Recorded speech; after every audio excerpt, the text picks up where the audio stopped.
Bien, hermanos, muy buenos días.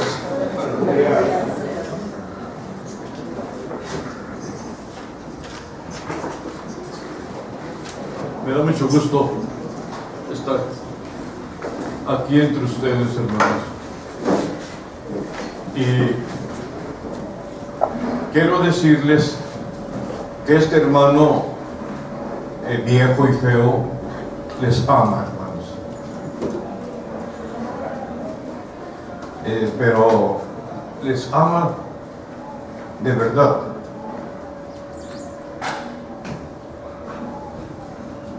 Y el domingo pasado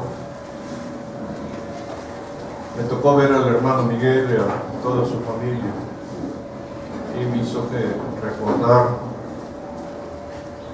cuando nos reuníamos en células a estudiar, cuando trabajaba en una célula con el papá de Lupita, la esposa de Ariel, y ahí conocí a Fito porque se reunía en la célula a estudiar, y me hicieron que me acordara de esos tiempos en donde andábamos de casa en casa trabajando para el Señor. Precisamente ahí en esa célula del hermano Humberto, ahí conocí a los papás de la hermana Sol. Se reunía a estudiar con nosotros también, y fue un tiempo muy hermoso en realidad, que me acarrea mucha alegría. Y pensando en ello, hermanos, esta mañana pienso platicarles sobre la iglesia. Se ha estado hablando de ella y no está mal que volvamos a hablar, recordemos algunas cosas más y las afirmemos. Como dice en Judas 5, les voy a recordar lo que ya saben. Precisamente es lo que pretendo en esta mañana a platicarles, sobre todo por algo que a mí me impacta mucho. Hay un norteamericano, John MacArthur, que hizo una investigación. Investigó a la iglesia de su tiempo, del tiempo de su papá y del tiempo de su abuelo, y empezó a analizar el perfil que cada iglesia tenía, y se dio cuenta que se estaban dando cambios muy bruscos, muy violentos en Estados Unidos, y presenta su conclusión, una conclusión muy severa, muy drástica, pero es cierto, todos lo sabemos, esto que está pasando en Estados Unidos. Cómo el cristianismo cada día disminuye más y más. Muchas personas que pertenecían al cristianismo lo han abandonado. Muchas iglesias desaparecieron. Y este hermano, nos deja saber qué fue lo que pasó, por qué se acabaron. ¿Por qué, profesando ser cristianos, no se comportaron como tal, no vivieron como tal? Bien, sobre todo sabiendo que cuando a Estados Unidos le da gripa, a México le da pulmonía. Entonces, a partir de ello, pues, el Espíritu Santo me llevó a pensar que sería bueno recordar lo que ya sabemos. En el boletín, ustedes saben que aparecen dos artículos. Un artículo está hablando sobre lo que dice este hermano John MacArthur. Este hermano dice una conclusión, se las voy a leer para decírselos tal cual lo dice él. No quiero alterar nada de lo que él dijo. Dice: desafortunadamente, el movimiento evangélico es amorfo, es decir, no tiene cuerpo visible, cuerpo organizado. Sigue diciendo, y ese es uno de los factores clave que le ha permitido convertirse en el monstruo que ahora es. No existe condición de miembro, y esto me llama mucho la atención. ¿Cómo está eso? No existe condición de miembro. Es decir, la membresía no la toman en cuenta de manera formal, de manera respetuosa. Y ahorita vienen algunos detalles más. Dice: ni mecanismo para la excomunión, es decir, para expulsar de la iglesia a aquellos miembros que no conviene que sigan en la iglesia. Ustedes saben que hay falsos maestros y que estos falsos maestros tienden a desorientar y a destruir las iglesias. Estos falsos maestros, la palabra de Dios nos dice que sean expulsados de la iglesia, echados fuera de ella. A esto es a lo que se le llama excomunión, y eso es lo que está hablando aquí en esta parte. Dice también: ni un claro proceso para tratar con los falsos maestros. Y por favor, vamos pensando, ¿tenemos algún proceso claro, definido, que nos permita entender qué vamos a hacer con los falsos maestros? ¿Cómo los vamos a tratar? ¿O los vamos a soportar? ¿Los vamos a tolerar? Cuando la palabra de Dios nos dice: ni los saludes, ni los dejes entrar en tu casa, en tu morada. Pero, ¿y la iglesia qué es lo que va a hacer? ¿Cuál es el proceso que tiene para tratar a los falsos maestros? Verán que no los tenemos, no hay. Dice también: cualquiera puede declararse a sí mismo evangélico y hacerse a sí mismo maestro. ¿Y quién hará lo contrario? Las iglesias de hoy son plantadas a menudo por individuos que no son doctrinales ni personas calificadas para el liderazgo de la iglesia. Esto está hecho sin ninguna supervisión por algún grupo de ancianos y sin ninguna responsabilidad hacia un cuerpo superior. Las megaiglesias fueron creadas por hombres con fuertes habilidades emprendedoras y habilidades exegéticas débiles. Como se han reproducido a sí mismo, el movimiento evangélico se ha inundado de ministros que no están preparados para el ministerio y son deliberadamente poco exigentes en cuanto a la doctrina. Piensen por favor un poco. Esto está pasando en Estados Unidos. Esto ya pasó muy fuerte y sigue sucediendo todavía. Hay el dicho aquí entre nosotros que si rasuran a tu vecino, pon tu barba a remojar. Nadie nos puede asegurar que eso no va a pasar aquí entre nosotros. Por lo tanto, tenemos que tomar provisiones, adelantarnos para evitarlo.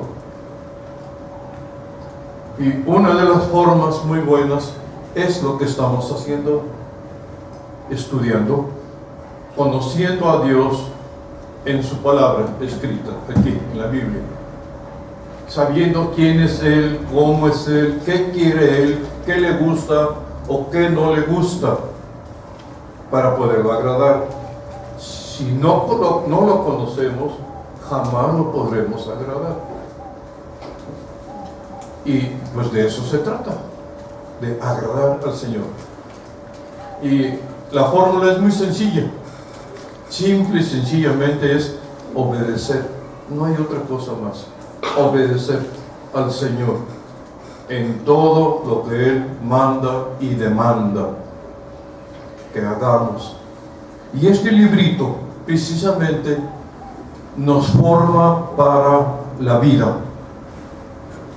Ustedes ven que en las escuelas, el preescolar, la primaria, la secundaria, la preparatoria y la licenciatura, son muchos años. El ser humano es el ente que más permanece estudiando para poder vivir. Pero estas escuelas nos preparan principalmente para el trabajo, nos forman para trabajar. Para la vida es muy poco lo que tocan ellos, no es mucho, lo básico, lo principal. En realidad, la formación para la vida nos lo da la iglesia. La iglesia es el ente o la institución que está dedicada a formarnos para poder vivir como Dios manda, que es la forma verdadera y correcta para vivir, como Dios lo indica. Por lo tanto, hermanos, si importante es pasar por las instituciones escolares, cuánto más importante será estar en una iglesia. Si creemos que la iglesia es opción, que podemos ir a la hora que queramos, cuando queramos, y si bien queremos vamos, y si no tampoco, estamos equivocados. Tan es así que el Señor mismo nos lo dice, que no dejemos de reunirnos, como algunos tienen costumbre de hacerlo, de faltar a la iglesia. Y también se trata de no venir a la iglesia nomás por pasar el tiempo,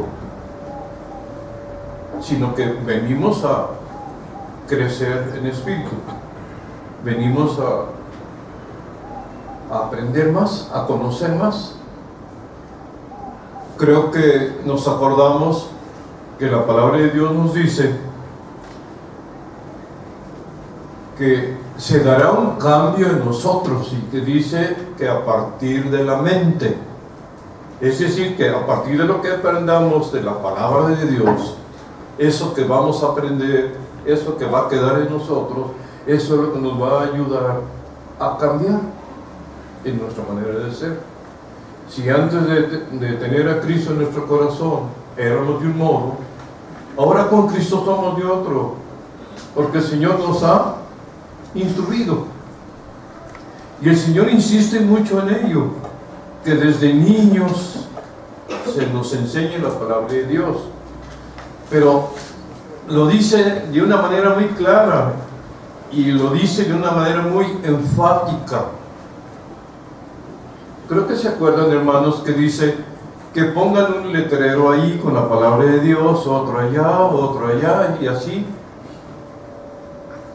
para que recordemos lo que Él nos enseña.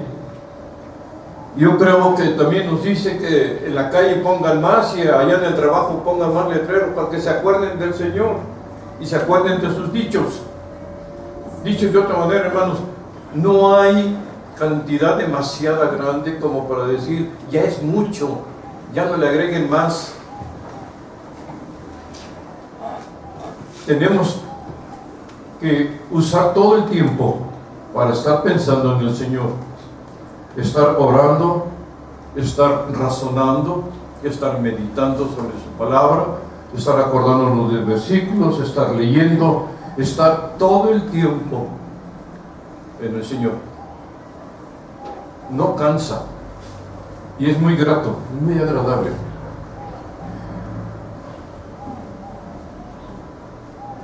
Para ello quiero también que recordemos lo siguiente. La palabra iglesia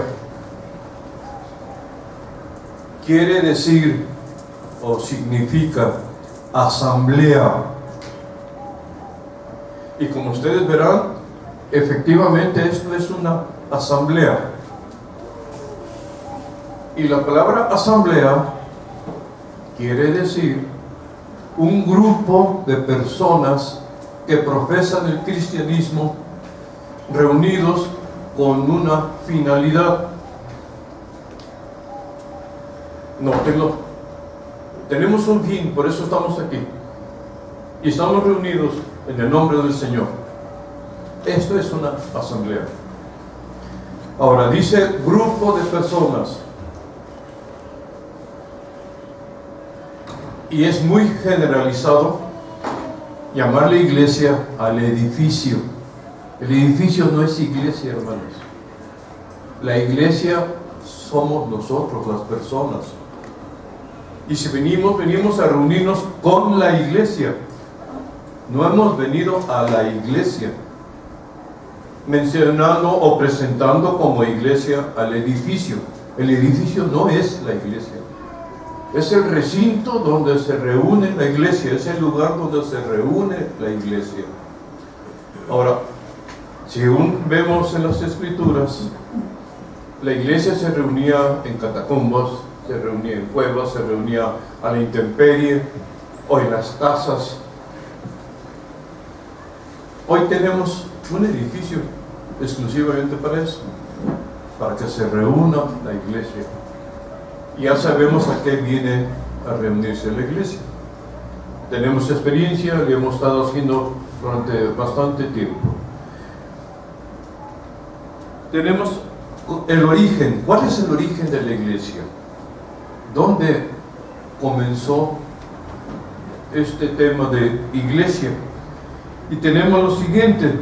En el Antiguo Testamento, hermanos, la palabra iglesia no aparece ni una sola vez. No hay una sola palabra de iglesia en el Antiguo Testamento. Pero la palabra iglesia tiene otras palabras que se pueden usar como sinónimo, es decir, en lugar de la palabra iglesia. Una palabra sinónima es congregación. Si no quiere decir iglesia, usted puede decir congregación. Otra palabra es grey. Otra palabra más es pueblo. Otra más es ovejas. Otra es rebaño. En lugar de iglesia, usted puede decir eso. La Escritura los usa. Lo interesante es que en el Antiguo Testamento aparecen todos los sinónimos, pero no aparece la palabra iglesia. Y así tenemos pues una lista bastante interesante de lo que es esta parte. Por ejemplo, dice que la palabra congregación aparece 189 veces en toda la Escritura.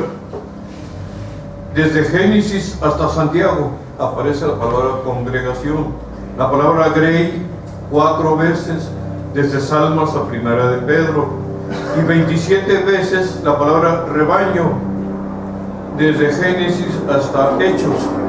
Y la palabra pueblo aparece muchas veces más, tanto en el Antiguo como en el Nuevo Testamento. Y me llama mucho la atención que sea el sinónimo el que domine más que la palabra iglesia. Pero en fin. Ahora, la palabra iglesia aparece por primera vez en el libro de Mateo, según el orden del Nuevo Testamento o Nuevo Pacto, en el capítulo 16, versículo 18, donde el Señor Jesús a Mateo le dice, entre otras cosas, sobre esta roca edificaré mi iglesia. Aquí hay 3 palabras muy interesantes. Una de ellas es roca, la otra es edificar y la otra es iglesia. La palabra edificar significa levantar, construir. Por lo tanto, el Señor Jesús es lo que le está diciendo a Pedro. Pero la palabra iglesia ya vimos qué es, lo que es la congregación. Pero la palabra roca, ¿a quién se refiere? Esto ha ocasionado mucha confusión, creyendo que a Pedro se le dijo roca y que sobre Pedro iba a edificar la iglesia, porque era la roca. Y eso ha dado interpretaciones muy falsas y muy grandes, equivocaciones tremendas, inclusive al grado de usurpar el puesto, la posición de nuestro Señor Jesucristo como cabeza de la iglesia. Y dejemos que la misma palabra de Dios nos diga a quién se le llama roca: a Pedro, a Jesús o a quién. Vamos a ver en la escritura directamente a quién se le llama roca. Y miren lo que tenemos aquí en Deuteronomio 32:4. Vean, fíjense lo que dice: Él es la roca cuya obra es perfecta, porque todos sus caminos son rectos. Dios de verdad, y ninguna iniquidad hay en él. Es justo y recto. ¿Quién tiene este perfil? Dios. El Señor Jesucristo, que es Dios. A Él se le llama roca. Ahora, si no se ve muy claro aquí, vamos a ver otro versículo. Vean, por ejemplo, tenemos a 2 de Samuel 22:47, que dice: viva Jehová. Dice: y sea bendita mi roca, sea ensalzado el Dios, la roca de mi salvación. ¿Quién salva? Jesús. ¿Quién es la roca? Jesús. Entonces, cuando Jesús le estaba hablando a Pedro sobre esta roca edificaré mi iglesia, se lo está diciendo a Pedro sobre mí edificaré la iglesia. Ahora, en Mateo 16:18 lo dice muy claro. Dice Jesús: mi iglesia. Un mi de propiedad. Tan es así que lo sabemos, que Él compró con su sangre la iglesia. Es propiedad de Él. Por eso dice mi iglesia. Y todavía por último, ya para no seguir insistiendo, porque está claro, en el Salmo 95:1 dice: venid, celebremos alegremente a Jehová, cantemos con júbilo a la roca de nuestra salud. Creo que con estos 3 versículos es suficiente para dejar claro que la roca es Jesucristo, y sobre esa roca se edifica la iglesia del Señor. Ahora, se edifica, hermanos, se crece. Creo que ya nos deja ver muy claro, ¿no?, que es en la iglesia en donde vendrá ese crecimiento, esa edificación, persona por persona, hasta que, como la palabra dice, lleguemos todos.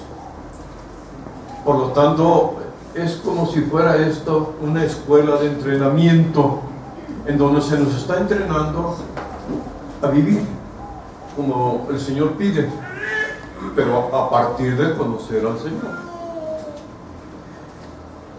¿Cuál es la función que se desarrolla en una iglesia? ¿Qué función tiene la iglesia?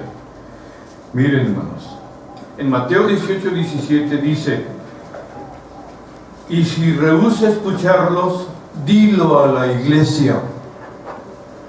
Si un hermano se le habla para llamarle la atención porque está haciendo algo mal y no hace caso, tenemos que decírselo a la iglesia. Qué curioso, ¿no? ¿Por qué el pastor no puede tomar decisión de hacer algo con él? No puede. Tiene que decírselo a la iglesia. La iglesia tiene que participar, tiene que decidir. La iglesia. ¿Notan la importancia de la iglesia? ¿Notan por qué estamos en una iglesia? ¿Notan por qué el Señor exige que vivamos en el seno de una iglesia? Sigue diciendo: y si también rehúsa escuchar a la iglesia, sea para ti como el gentil y el recaudador de impuestos. Conclusión: ¿cuál es la función de la iglesia en este caso? Es una medida de evaluación en la actitud y conducta de una persona. Esa es una de las funciones de la iglesia.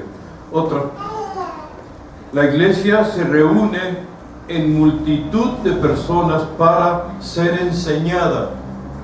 Lo vemos en el libro de Hechos. La iglesia ora por sus dirigentes. Es otra parte que se menciona en los Hechos. Es otra función de la iglesia, orar por sus dirigentes.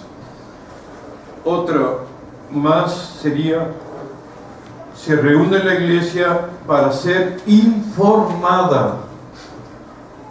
Noten que no se obvia esto, no se deja a la iglesia por un lado.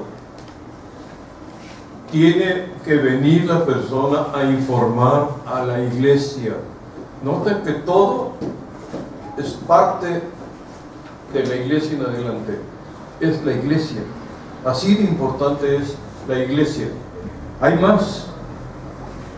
Dice: la iglesia recibe a los apóstoles, recibe a los ancianos, es decir, visitas de otra iglesia pueden venir y la iglesia tiene que recibirlos. La iglesia, no son los ancianos o no es el pastor el que los recibe, es la iglesia. Otro más: pareció bien a los apóstoles y a los ancianos con toda la iglesia escoger de entre los hermanos a los que enviaría en una misión. ¿Quién escoge? La iglesia. Pero ¿cómo le hacen ciento tantos? Todos hablan y nadie se entiende. Tiene que haber una forma, una organización, una forma de llevar a cabo de que la iglesia participe en escoger a alguien. Por ejemplo, ¿cómo lo hizo la iglesia para escoger a la mesa directiva? Se organizó y lo hizo. Y tiene mesa directiva. Y así sucesivamente. Tenemos que más.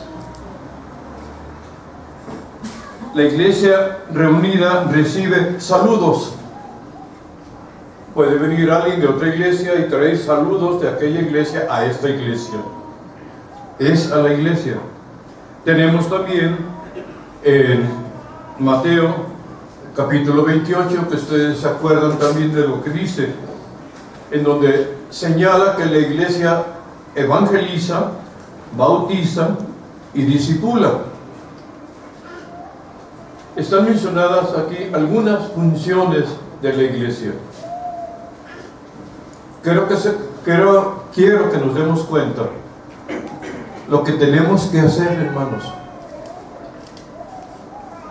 Si la iglesia es dinámica, es trabajadora, tendrá que hacer todo esto y otras cosas más.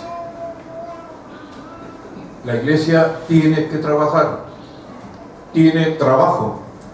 Ahorita vamos a ver algunas cositas curiosas al respecto. Ahora, sentimiento. Me llama la atención que la iglesia participe como un ser humano. Y cuando se habla de la iglesia a partir de sentimientos, se menciona como una persona, como un ser humano. Vean lo que dice. Temor, en el libro de Hechos, capítulo 5. Versículo 11 dice, la iglesia tenía temor, vivía con miedo. Como un ser humano, ¿no sentimos miedo? Pues la iglesia tenía. Dice también, persecución.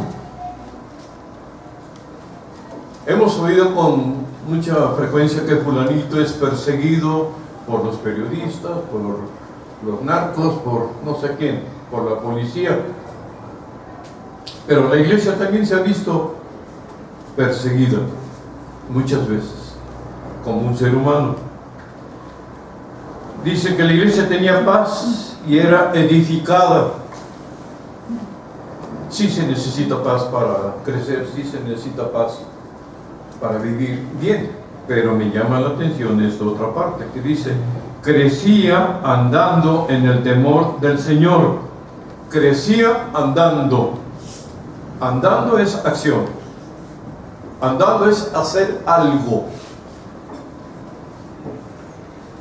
El Señor no concibe a la iglesia estática, muerta.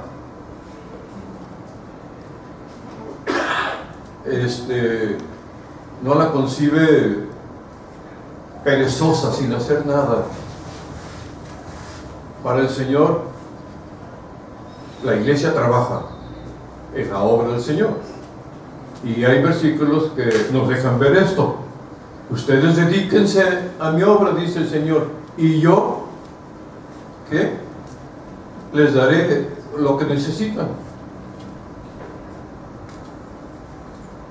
Entonces, está sentado que tenemos que trabajar. Dice aquí en Hechos también, nos habla de que crecía andando en la fortaleza del Espíritu Santo. Crecía andando en la fortaleza. Otra vez lo mismo, hermanos. Demanda acción para crecer. Hay que andar en el Espíritu Santo. Y la iglesia crece espiritualmente, crece en número.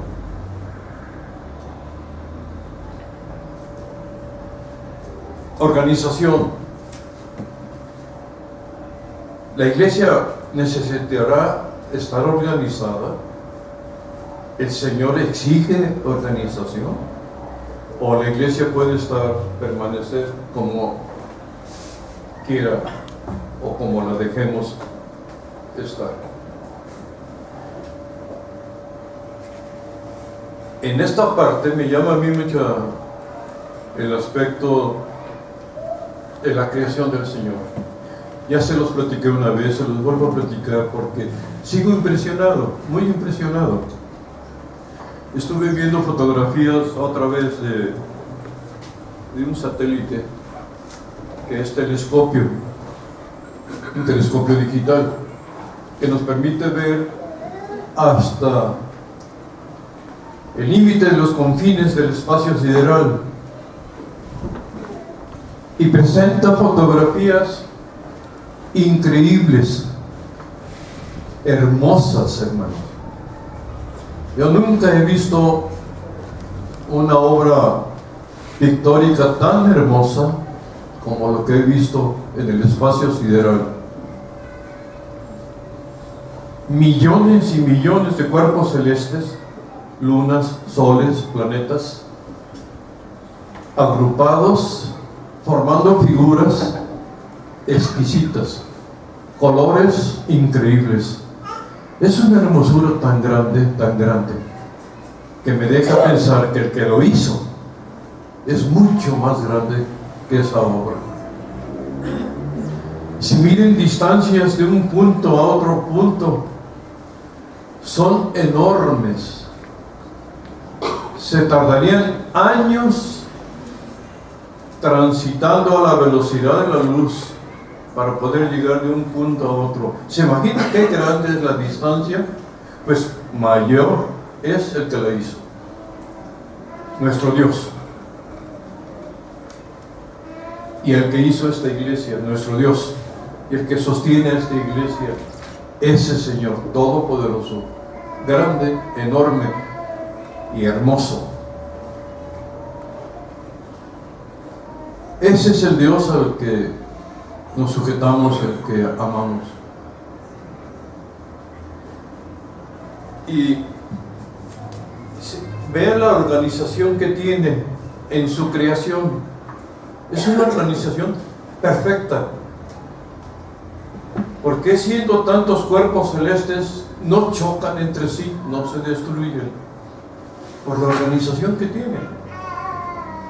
Volteo a ver al planeta y la verdad es hermoso. Es hermoso la manera en que está hecho, lo que contiene, los colores, la luz, la movilidad. Es hermoso todo.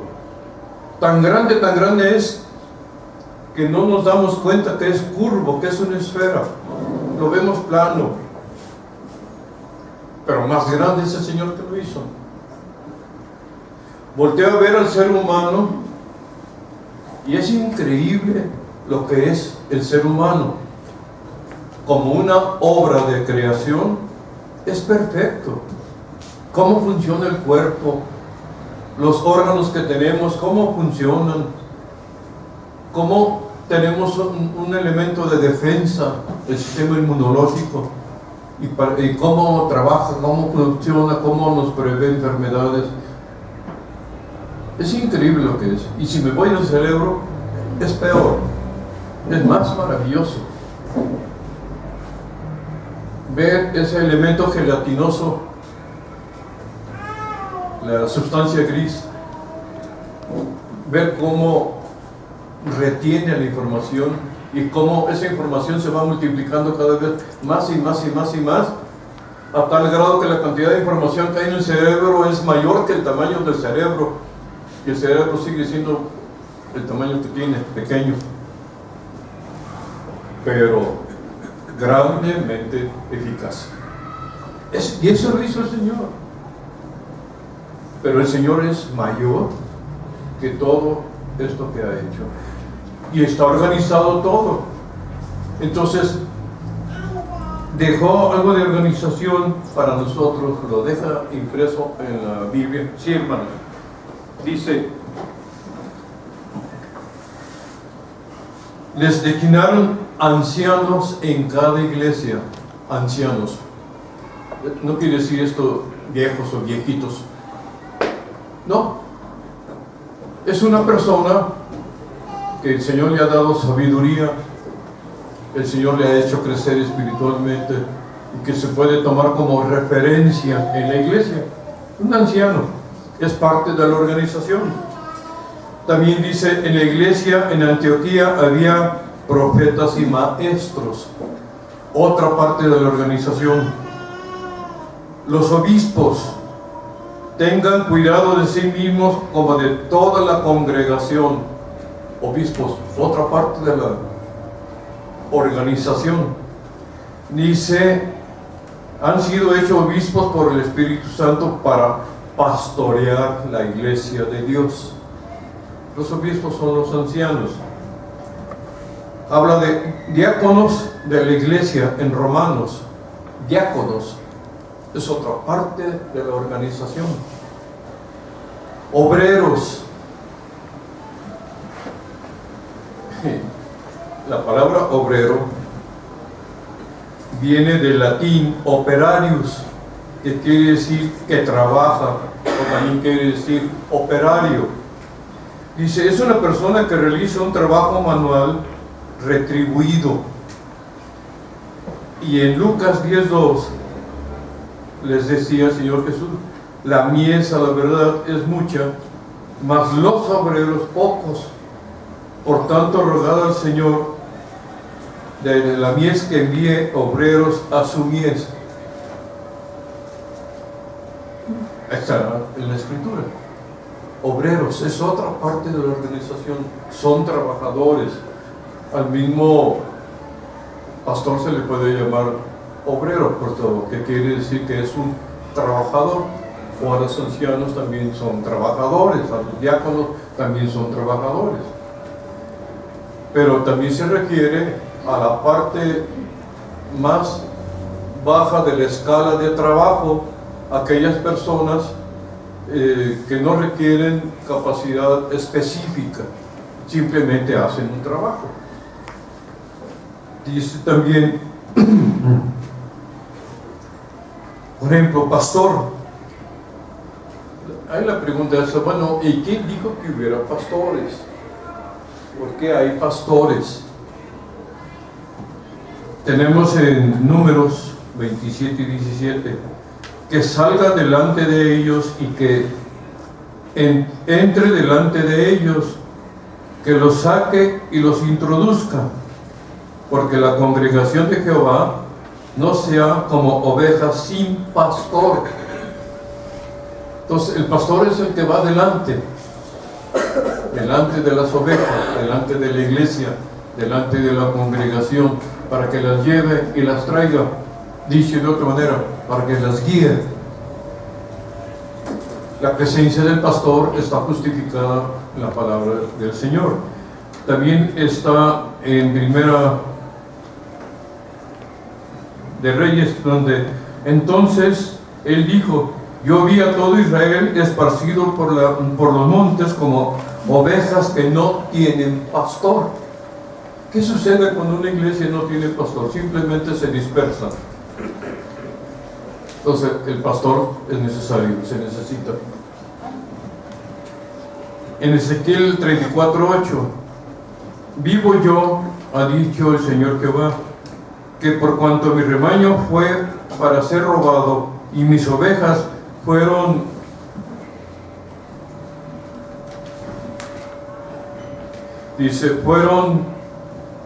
para ser comidos de toda bestia del campo sin pastor, ni mis pastores buscaron mis ovejas, sino que los pastores se apacentaron a sí mismos y no apacentaron a mis ovejas.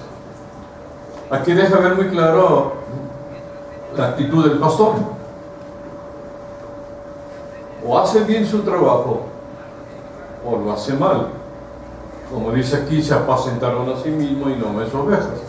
No salieron a buscar las ovejas que se alejaron del rebaño. No lo hicieron. Está haciendo responsable a pastor.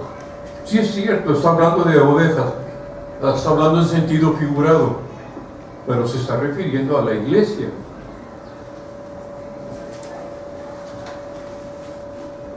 Fundamento de la iglesia. ¿Cuál es el fundamento?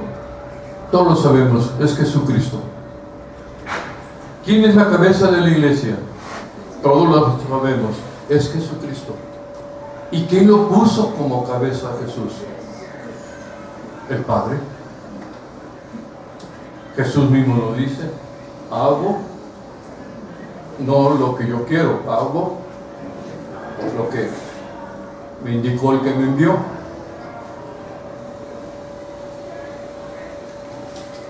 Ahora, como cabeza, este es otro detalle. Hay personas dentro de la organización que usurpan esta posición, que la cabeza de la iglesia ya no es Jesús, son otras personas, lo cual pues es un pecado muy grande, hermanos. Es el mismo que quiso hacer Satanás, tomar el lugar del Señor, y miren dónde quedó. Dios es un Dios de orden y su obra tiene que ser de orden. La iglesia tiene que estar ordenada, organizada, porque así es nuestro Dios. Si no lo hacemos así, estamos yendo en contra de Él, estamos en rebeldía contra de Dios, el no hacerlo. Una vez les hice una comparación.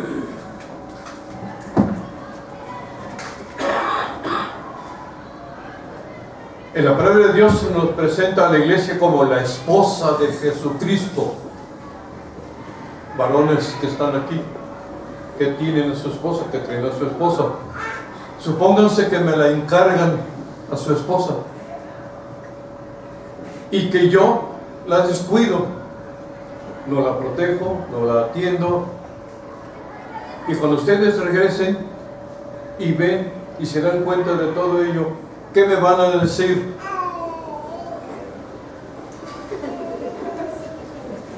Me van a hacer cuentas del maltrato. Lo mismo va a pasar con su iglesia.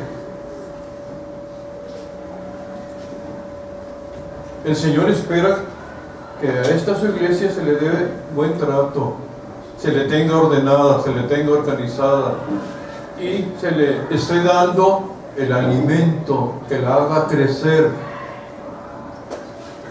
que se le guíe, se le conduzca.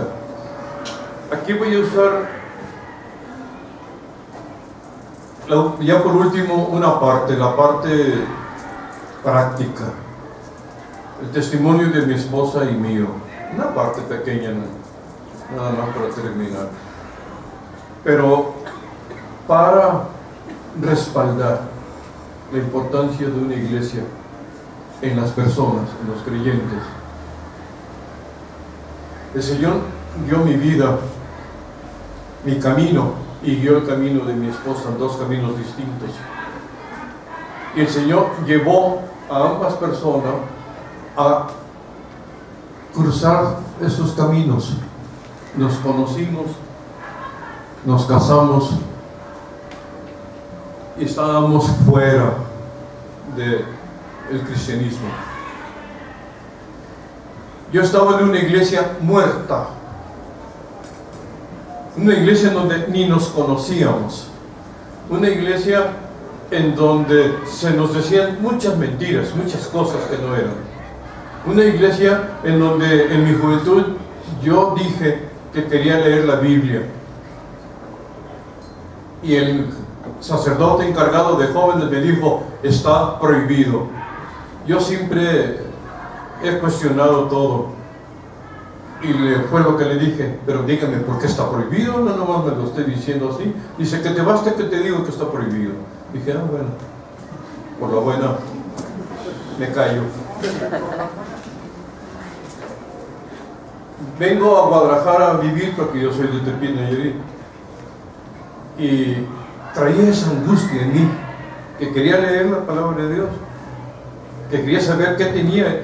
Y cuando me dijeron prohibido, pues desarrollé un morbo muy grande, que quería ver por qué estaba prohibido.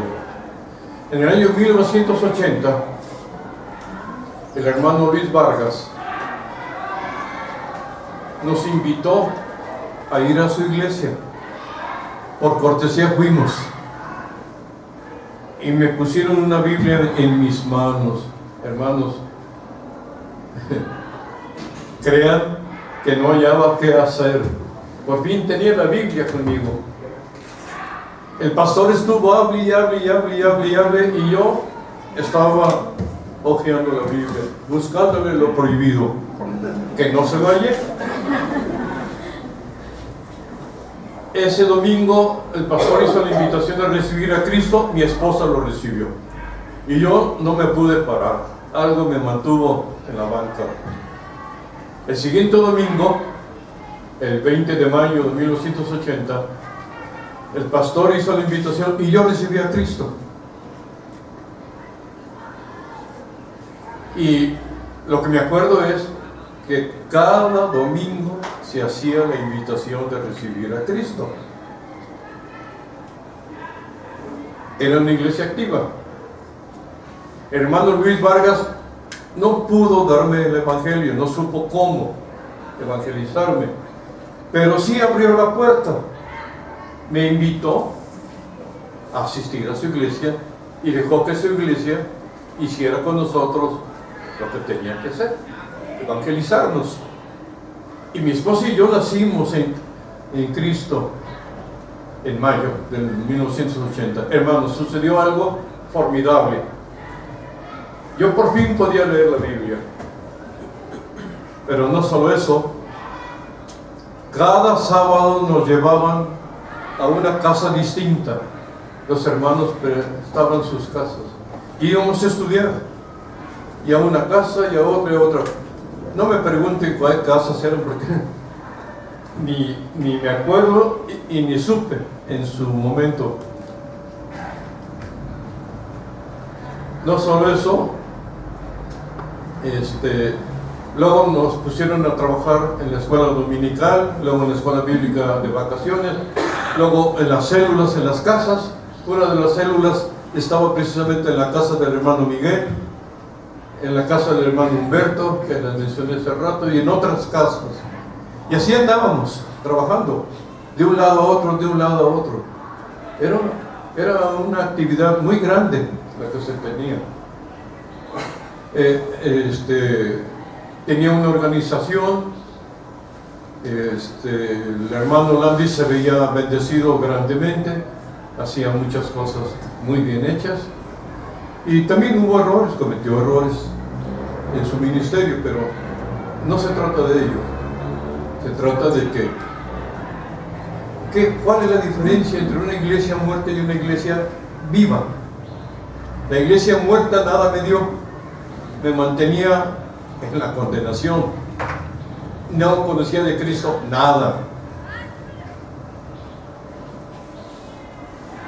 En cambio, al llegar al cristianismo, recibo a Cristo, recibo una atención muy grande, nos conocemos entre sí, nos ayudábamos entre sí.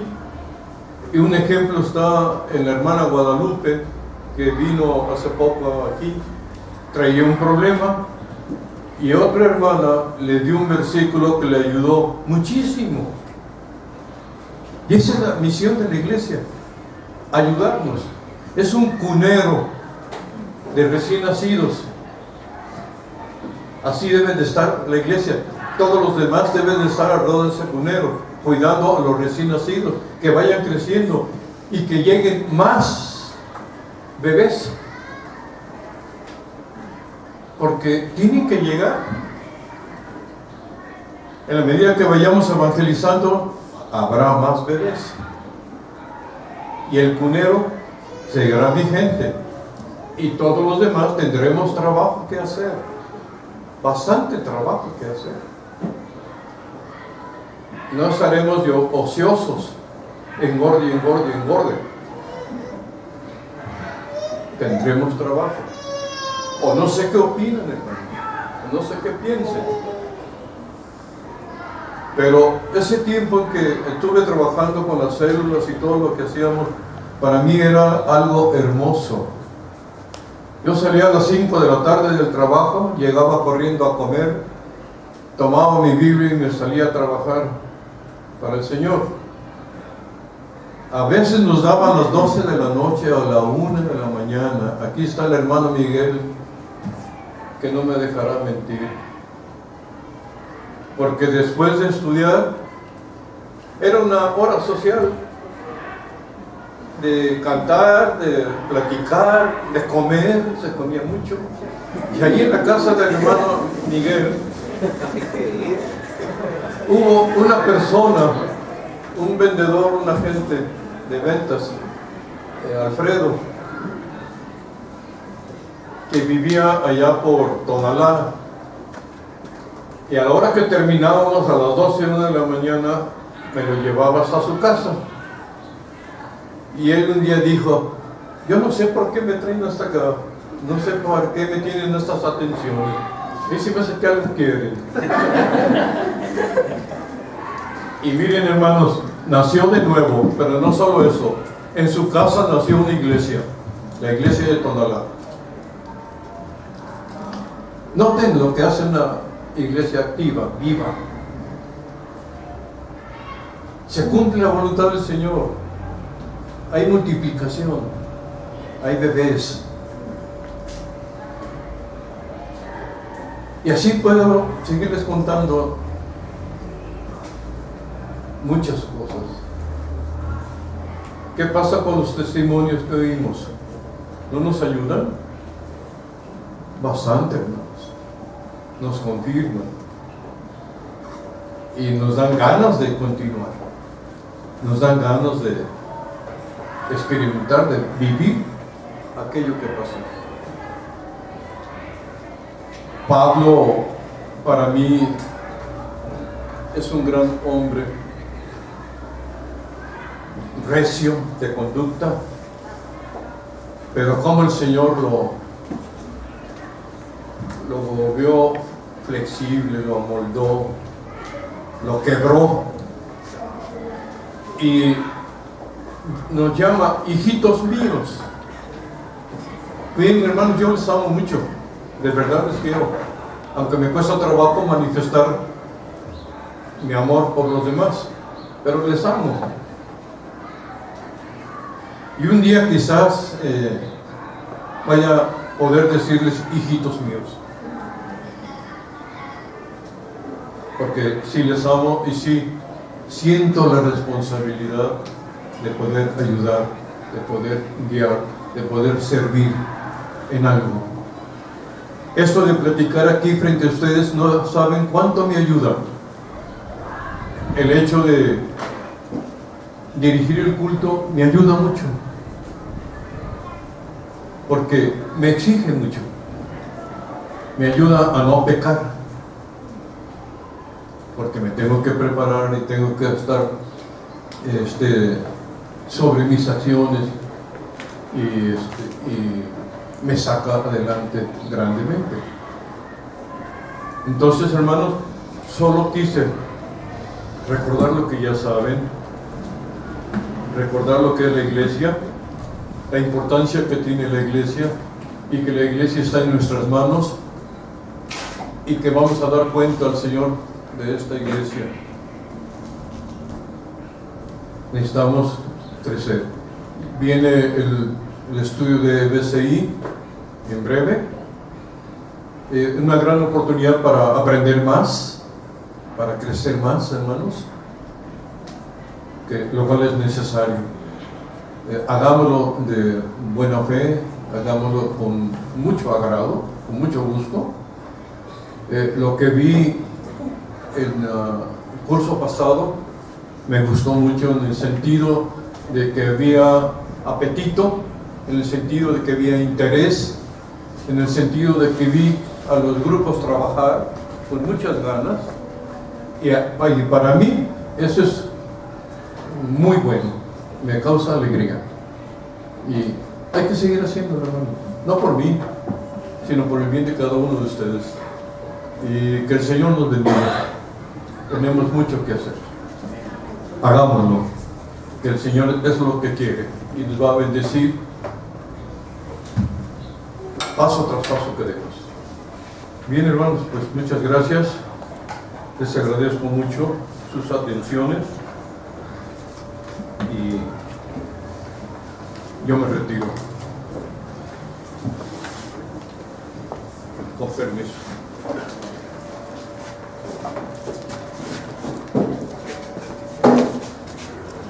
Peso lo de un elefante.